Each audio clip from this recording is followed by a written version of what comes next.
Nós já estamos de volta com o nosso cotidiano, já na sala, para, claro, falar com você de casa sobre assuntos que fazem parte do seu cotidiano. O cotidiano tem essa prestação de serviço com você de casa e hoje 2 convidados especiais, profissionais, para falarmos de uma lei que tem dado muita polêmica. Quem já não ouviu falar da lei da palmadinha? Ela é assim popularmente conhecida, lei da palmadinha. Quer dizer que agora o pai não pode mais educar o teu filho naqueles moldes antigos, o tapinha no bumbum, quando a criança faz uma malcriação, a mãe não pode dar aquele tapinha no bumbum. Hoje tem um mito em cima de tudo isso e criaram a tal da lei chamada lei da palmada, essa lei da palmadinha. Para a gente falar um pouco sobre isso, até que ponto ela é estudada em nosso país, até que ponto ela prejudica o pai, ou ela é a favor do filho, ou até que ponto, enfim, ela vai mexer na família brasileira. Para isso, eu trouxe 2 especialistas para conversarmos hoje aqui no nosso programa, a psicóloga e professora Vanesca Medeiros, que está aqui com a gente. Muito boa noite.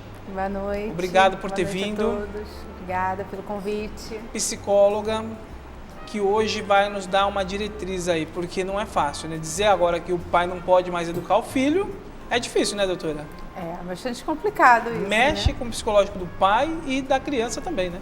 Bastante. As famílias têm trazido para nós no consultório diversos tipos de problemas. Eu, como especialista em terapia de família, tenho recebido algumas famílias com diversas queixas em função desse assunto, né? Dessa lei. Exatamente. E a gente vai falar já já. E num contraponto, hoje, e juridicamente falando também, até para a gente entender, o doutor José Ricardo Ramalho, advogado, também nosso convidado hoje. Muito boa noite, doutor. Boa noite. Seja bem-vindo ao nosso programa mais uma vez. Eu que agradeço aqui a oportunidade. Doutor, essa lei, ao ponto de vista jurídico, o que ela influencia, o que ela ajuda na questão de um filho, de repente, ameaçar, processar o pai ou denunciá-lo por uma suposta violência? Na verdade, ela não traz nenhuma alteração significativa nessas questões. Muito se fala, a lei da palmada, ela veio, você não pode bater no seu filho, etc. e tal. Logicamente, todos nós devemos ser contra a violência. Então, essa lei, eu poderia dizer, e eu sempre passo isso para alguns clientes que porventura tem alguma dúvida, digo o seguinte: olha, ela veio só para disciplinar uma relação familiar, porque ela alterou um artigo do Estatuto da Criança e Adolescente, onde ele só, podemos dizer assim, substituiu uma palavra por outra. Você dizia assim, a criança não pode ser submetida a tratamento degradante, a vexatório, a violência corporal, mas aí você analisa a questão assim, num plano macro, você vai falar o seguinte: ninguém pode ser submetido a esse tipo de tratamento. Certo. Se existe uma família que submete uma criança a esse tipo de tratamento, ela é uma família doente. Então, essa lei ela veio para quê? Para tratar essa família. O que ele diz? Então vai ter uma punição? Não vai ter uma punição. A menos que seja uma violência que quebre braço, que quebre perna, que aí você vai ter esse problema disciplinado pelo Código Penal. Aí é outra coisa, muda de figura. Agora, a lei palmadinha. Se nós partirmos só para aquela questão, a lei da palmadinha, que na verdade isso é um apelido popular, que não é lei da palmada, que ela não veio, ela nem diz nada sobre palmada, ela só diz o seguinte: você não pode tratar com violência corporal. Isso significa que você não diz para você se é palmada, se é chinelada, o que é. Então, assim, se aquela família está doente, essa lei vai atuar. Ela vai dizer o seguinte: olha, vamos encaminhar essa família para o Conselho Tutelar, onde serão avaliadas as questões que estão inerentes àquela família, o que está causando esse dano. Então, assim, para que encaminha-se para o Conselho Tutelar? Para que ele possa encaminhar para outros profissionais, para uma equipe multidisciplinar que vai avaliar isso, que é composta por médico, psiquiatra. Então, assim, eles pegam essa família e levam ela a tratamento. Tá. E aí tratam essa questão para que a família volte a viver em paz, volte a viver em harmonia, que tem um equilíbrio, né? Volte ao equilíbrio familiar normal que deveria existir sempre. Para entender, então, quer dizer que a lei Palmada, a lei da palmada, que é popularmente conhecida hoje, ela não tem, então, uma penalidade. Não. Não existe isso. Não existe penalidade. Quer dizer que, então, se de repente em casa, e entra a psicologia nesse momento, porque às vezes a criança faz uma malcriação ou responde para um pai, e o pai, naquele ato ali, de repente, ele dá aquela levantada de mão, ou a mãe, às vezes, quem é que nunca na vida tomou um tapinha no bumbum? A mãe fala, não, isso está errado, e dá aquele tapinha. E isso gerou, dizendo da lei da palmada, e quer dizer, não tem, então, a criança não pode sair, me deu um tapinha, eu vou lá te denunciar.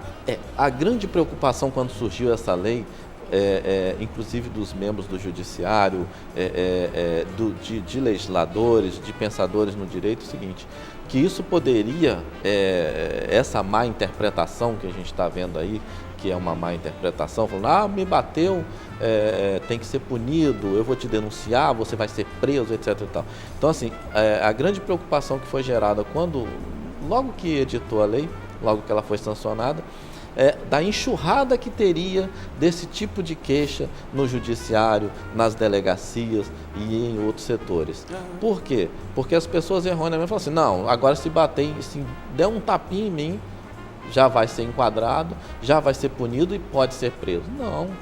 Não é assim. Não é bem assim. Não é bem assim. Não é bem assim. Essa lei, ela só alterou, falou assim, você não pode submeter nenhuma criança, nenhum menor, nem uma pessoa que esteja sob os seus cuidados a tratamentos degradantes, a violência.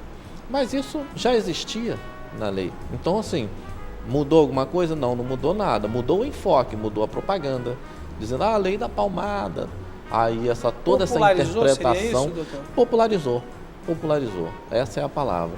Então, assim, essa interpretação errônea que está tendo é uma interpretação que, devido à tentativa do governo de popularizar isso, porque de fato existe muita violência contra a criança. Pois é, hoje a gente vê o isso, tratamento, né? Realmente, pessoas que dá um tratamento degradante, humilhante, humilham as crianças. Então, assim, essa lei, ela veio para prestigiar isso. Mas para quê? Para tratar as pessoas envolvidas. Ela não veio para poder criar, você vai ser preso, você vai perder o pátrio poder, a criança vai ser afastada do lar, vai para uma família substituta, vai para um abrigo público. Não é bem assim. Logicamente que tem, logicamente que tem as suas discrepâncias. Se a violência é uma violência que a gente conhece muito, que a gente vê aí ocorrendo no país, noticiando aí, esse tipo de violência, sim, cabe punição, mas aí vai se utilizar o Código Penal, vai se utilizar outros artigos do Estatuto da Criança e Adolescente, onde você vai afastar a criança desse lar, vai colocar numa família substituta, certo, ou até numa situação muito finalista, transferir a criança para um abrigo público, porque ela não pode ficar no seio familiar, porque ali ela sofre todo tipo de abuso. Então, assim, essa lei ela veio mais para trazer um tratamento para tentar recuperar a família, para que as nossas crianças não fiquem abandonadas aí, sofrendo horrores e sendo violentadas, perdendo toda a sua infância e toda a sua pureza. Porque o que tem ainda de pai que abusa, né? E aí parte para um outro quesito, não é a lei da palmada, o cara que espanca filho, aí é criminalisticamente. Exatamente, criminal, aí é né? Tratado pela área criminal, que tem vários crimes aí que são praticados e que são tratados conforme o enquadramento criminal. É verdade. E aí, num ponto em que o pai e o filho não tem mais entendimento, e chega no ponto em que o pai fala, você hoje está de castigo, ele vai, eu não vou ficar de castigo, e se você chegar perto de mim, vou lhe denunciar. Começa a abalar a estrutura familiar, como o doutor disse, aí tem que ou separar as partes, ou achar uma saída para isso. E uma psicóloga, nada melhor do que uma psicóloga para falar pra gente essa questão, doutora, como é que tá a família brasileira hoje? Aí vem uma lei que não tem uma punição e que veio popularizar a lei Palmadinha, e as famílias aproveitam disso ou não, abalou psicologicamente as pessoas, mudou a vida dessas pessoas. principalmente em famílias que tinham já infelizmente, essa coisa da violência, né, no dia a dia. Como é que a senhora analisa e o que a senhora tem visto antes desta lei e pós a lei, né? Mudou alguma coisa? Bem, eu tenho observado, né, que infelizmente a família brasileira ela anda muito doente, né? Adoentada, né? O nosso país anda muito doente, né? Nós andamos muito doentes e eu acho que até pela condição econômica, né, do país, nós vivemos nos tempos pós-modernos em que a depressão impera, né? Uma doença psiquiátrica séria, então a depressão é uma doença que realmente está imperando. Com essa situação toda das tecnologias, né? A mídia, né? Facebook, WhatsApp, isso invadiu tudo a vida isso, de todo mundo. Né? Todas as pessoas estão muito independentes, né? Nós temos visto o que? Dentro de uma residência, né? A mãe que não chega próximo ao filho para conversar, ela conversa pelo WhatsApp com o filho. Então ela está na cozinha fazendo a comida, o filho está no quarto e ela está pelo WhatsApp conversando com o filho. Já é um afastamento. Né? Afastamento muito grande. Já é um sinal de... O problema do diálogo, né? O diálogo hoje em dia não existe mais como era antigamente, né? Nós tínhamos nossas avós, nós tínhamos as nossas mães. Eu acho que assim, até a minha geração, né, a nossa geração, assim, nós ainda conseguimos ter, né, avós e mães conversando com a gente. Depois disso, acho que parou um pouco, né? Com essa coisa da informática e tudo, nós passamos a não ter mais isso. Então, as nossas crianças estão sofrendo muito e elas estão se habituando, né, com essa vida. E aí onde é que entra a violência? Né? Com essa falta de comunicação, né, isso gera também um pouco, né, a falta de passar os valores morais, né, os valores éticos. Né? As nossas crianças, elas não têm noção do que seja ética, cidadania, né, moral. Mas, doutora, elas conseguem denunciar os pais, por exemplo. Sim, aí o que eu quero, onde eu quero chegar, né? Com isso tudo, né? Elas estão recebendo as informações, né? Pela internet, isso. Né? Então, elas sabem que existe a lei da palmadinha, elas não podem apanhar, né? Exatamente. Mas elas não têm, como o doutor falou, noção do que seja essa lei como um todo. Tá? Elas acham que com isso estão protegidas e ninguém é intocável. Exatamente. Eu sou então, intocável. assim, eu posso fazer aquilo que eu quiser. Meu pai e minha mãe não podem encostar mais o dedo em mim. Acabou o limite. As crianças estão com falta de limite. Há uma falta de limite muito grande. Até porque, como eu já falei anteriormente, não existe a conversa. Acabou o diálogo. Então, eu não tenho diálogo, né? Eu tenho uma lei em que não há compreensão dessa lei, então vamos fazer o que quiser, né? E aí, como eu recebi no consultório há pouco tempo, uma família, a mãe desesperada, porque a mãe chegou para dar um tapa no filho, né? Nada de muita violência, né? Foi perfeitamente compreensível para mim essa situação. E o filho chegou e falou assim: vou ligar para a delegacia agora, vou te denunciar porque você quer me bater, né? Porque a mãe já não tinha mais recurso nenhum, não sabia mais o que fazer, né? Então foi para dar um tapa, né? Quem aqui nunca levou um tapa de uma mãe? Exatamente. Aí fica a questão, e até o doutor pode nos falar isso. Para a criança, existe essa proteção, que não tem uma penalidade, mas tem a proteção, né? Olha, não rela em mim porque tem a lei, eu posso denunciar. E o filho que faz agressão para o pai? A lei da palmadinha não tem essa inversão? Quer dizer, porque tem filhos que hoje aproveitam disso e abala toda uma família. Que a doutora está falando, né? A mãe foi lá e o filho já quer ligar para a delegacia. Quer dizer, o pai é totalmente ameaçado, tem a ameaça, sofre a ameaça, às vezes sofre a violência e não pode educar o filho. Doutor, e isso não tem uma reversão? Ou tem e o pai não sabe, a sociedade não conhece uma defesa sobre isso? Uma reversão que a gente poderia apontar aí seria a questão mesmo familiar. Porque o filho ele vai pressionar o pai até um momento em que vai haver uma válvula de escape aí. E essa válvula de escape ela vai se resumir num tipo de agressão, num tipo de problema que vai acabar conduzindo essa família ao conselho tutelar inevitavelmente. Então assim, o pai sofre a chantagem contínua do filho, mas ele não vai resistir por muito tempo. Porque aquela criança ali, ela está sob o poder do pai. Então assim, normalmente e tendencialmente as pessoas que têm alguma coisa ou alguma pessoa que controla alguma situação, ele vai ter um momento, que vai chegar um momento finalista da questão, em que ele vai ter que tomar uma atitude.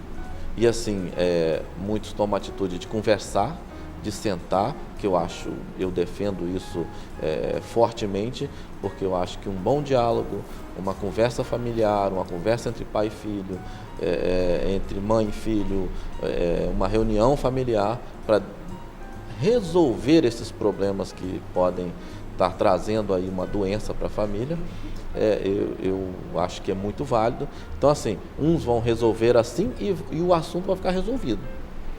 Outros vão ter a atitude agressiva, que aí vai culminar mesmo numa denúncia, e aí essa denúncia ou por agressão, ou por tratamento vexatório, ou por humilhação, uma coisa assim, vai culminar de ela ser encaminhada para um conselho tutelar, onde lá vão se tomar as providências que normalmente estão preparados para poder receber essa família, vão receber essa família, vão encaminhar para os profissionais que estão lá para analisar a família e vão dar o tratamento adequado para que volte novamente essa família a viver harmonicamente. E psicologicamente, doutora, como é que fica a família em um momento que tem um filho que é rebelde e que está ameaçando o pai a todo momento? O pai fala, não faz isso, ele vou denunciar.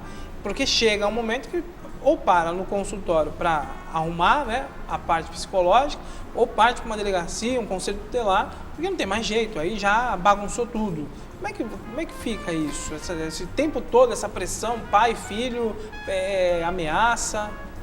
Hoje em dia nós temos estudado e visto muito um tipo de transtorno, que é o transtorno opositivo desafiador, que é um transtorno que a psiquiatria tem investigado bastante. Muitos adolescentes apresentam esse transtorno.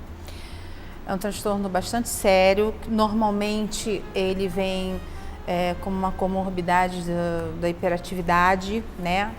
Pacientes com hiperatividade ou não, tá? E é muito complicado, né? Porque os adolescentes que apresentam transtorno positivo desafiador são esses adolescentes que eu vou colocar entre aspas, né? Os impossíveis de lidar, né? Aqueles adolescentes que a gente não consegue dar um comando, né? Pedir algo e eles acatarem. Então, são os adolescentes que criam problemas na escola, problemas em casa, né? Juntam-se a um grupo de colegas na rua e fazem aquela desordem tremenda.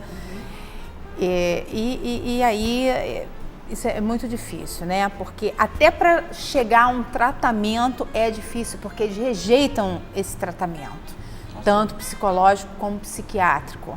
Eles precisam usar medicamento, eles precisam fazer psicoterapia, eles rejeitam. Então, nós falamos muito aqui, a gente está falando dessa lei, a gente está falando do que precisa ser feito, mas a gente às vezes esquece que aquela pessoa que está precisando do tratamento rejeita o tratamento. E aí fica difícil também, né? Porque no momento em que você não aceita, não dá para tratar. E não dá para tratar, vai virar uma bola de neve. Vai ficar sempre naquela situação, até chegar a um ponto que às vezes acontece uma fatalidade, né, doutor? As fatalidades são bem gritantes nessas questões quando elas chegam a um limite máximo, né? Então aí passa a não mais ser disciplinado pelo ECA e passa lá a ser disciplinado pelo Código Penal com graves sanções. E aí eu acho que foge o princípio mesmo, que é de uma vivência familiar harmônica. Então, assim, o que a gente vê, aproveitando o gancho da doutora, as famílias têm que tentar se resolver no diálogo. Você não agride o seu colega de trabalho porque ele discorda da sua opinião. Então você vai agredir o seu filho? Faça isso. Então, mas aquela palmada educacional, o senhor é contra ou a favor? Eu sou contra. Não se faz nada. Eu acho que o efeito que ela tem é muito menor do que o efeito de uma boa conversa. Você chegar lá, o que aconteceu? Aconteceu isso, isso e isso. Por quê? Qual foi a atitude? Você não poderia tomar uma outra atitude? Não tem uma outra saída? Então, assim, o que eu vejo se a gente conversa muito com nossos filhos, as chances de a gente ter esses transtornos, não que vá a zero, mas as chances de ter um transtorno desses que vá levar a outras esferas são muito menores. Então você minimiza. A palmada, ela funcionava até desde que a pessoa não perdesse o controle. E eu acho que quando uma pessoa agride a outra, eu acho que isso é uma questão fisiológica, você fica nervoso. Se você dá uma palmada no seu filho, ele chora, você fica nervoso. E isso pode descarregar uma adrenalina no seu sangue e você perder a mão. E aí? Não era a sua intenção. Entendi. Mas aconteceu. Mas acontecia antigamente nas escolas, e até a doutora pode falar, e o senhor deve também ter conhecido isso, a palmatória, que a professora ia lá e fez uma coisa errada e não é família. Aí já até muda a questão aqui do nosso assunto. Mas aí é um agente público. Mas ele pode fazer isso? Não, ele não pode. É disciplinado também pela mesma lei. É quem tinha o dever de cuidar e não cuidou. Entendi. E quando você entrega seu filho no colégio, você deixa ele sob a responsabilidade de um professor, de um agente público. Que ele vai cuidar do seu filho naquele período que você está ausente. Então ele jamais pode fazer isso. Entendi. Agora, a questão da família, doutora.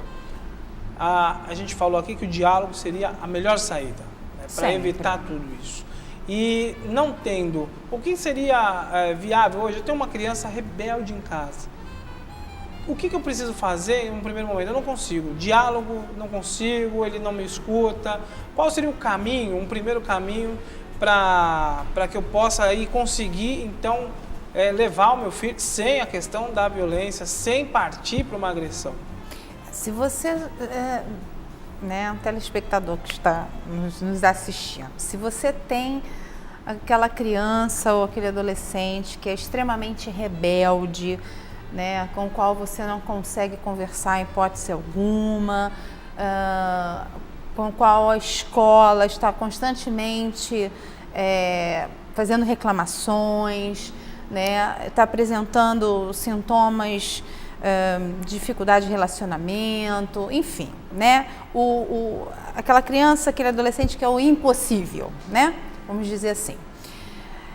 Primeira coisa, né, buscar fazer uma avaliação psiquiátrica, tá?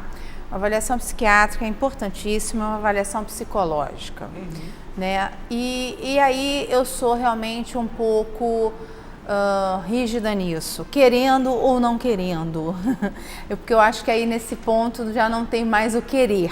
Entendi. Né? Eu acho que os pais, eles são responsáveis, né? Se não existem os pais, o responsável por essa criança, por esse adolescente, né? Ele tem esse dever, né? O ECA diz isso. Então, levar esse menor para uma avaliação psiquiátrica, né? É muito importante também frisar que às vezes as pessoas buscam neurologista. O neurologista é para doenças neurológicas, né? As pessoas têm um pouco de preconceito. Eu quero frisar isso aqui, usar esse canal, né, de comunicação, porque é muito importante. As pessoas vão muito para neurologista para doenças neurológicas, né? Então é importante que a gente leve para um psiquiatra, né, e para um psicólogo. Infelizmente na rede pública nós encontramos um pouco de dificuldade disso, tá? Né? Mas vamos tentar. As escolas públicas, eu sou professora da rede municipal de ensino, né? Nós como professores, nós sempre fazemos encaminhamentos, né? Encaminhamos essas crianças, os pais precisam correr atrás disso, né? E dar o retorno para a escola, né? E ter esse contato mesmo com esses profissionais, tá? Manter esse tratamento, buscar esse tratamento, manter esse tratamento, né? Seja de que houver, né? De que forma for, porque realmente é o futuro dessa criança, desse adolescente que está em jogo. Nós sabemos que hoje o problema com drogas é muito grande, né? Essa criança, esse adolescente, sem um tratamento adequado, ele consequentemente tem uma chance muito grande de buscar nas drogas esse suporte emocional, né? Essa diminuição dessa angústia que ele sente, né?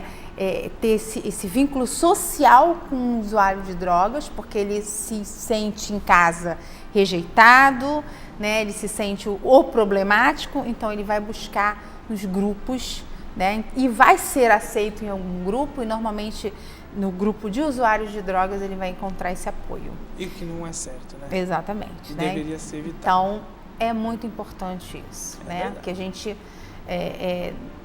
deixe de lado querer e realmente pegue nossos filhos, né? E levemos para o tratamento. Cuidar sempre, né? Cuidar sempre. E aí, doutor, como é que, só para a gente encerrar, em que momento ou que idade, que até foi uma questão do diretor aqui, que idade que a criança tem essa autonomia? Assim que ela conseguir falar, ela pode ameaçar o pai nessa lei da palmada, se ela entender isso? Ou existe uma idade mínima para que haja um entendimento das autoridades em cima disso? Não existe, porque na verdade é o seguinte, a criança ela é desde a concepção. Então, assim, se ela sofrer algum abuso, se ela sofrer alguma violência, logicamente que isso tem que ser denunciado, ou por ela, se ela consegue falar, ou por algum parente, ou seja lá por quem for que tem interesse em proteger um direito do menor. Na questão de disciplinar, na questão familiar, a gente poderia dizer o seguinte, a família tem que observar esse comportamento, seja de um pai, seja de uma mãe, se está sendo agressivo ou não, se é apenas um pouco mais de firmeza, mas que não vai levar a nenhum tipo de agressão, que não vai levar a nenhum tratamento que seja degradante, alguma coisa que venha agredir a criança e trazer danos futuros, porque aquilo ali é um cidadão em formação.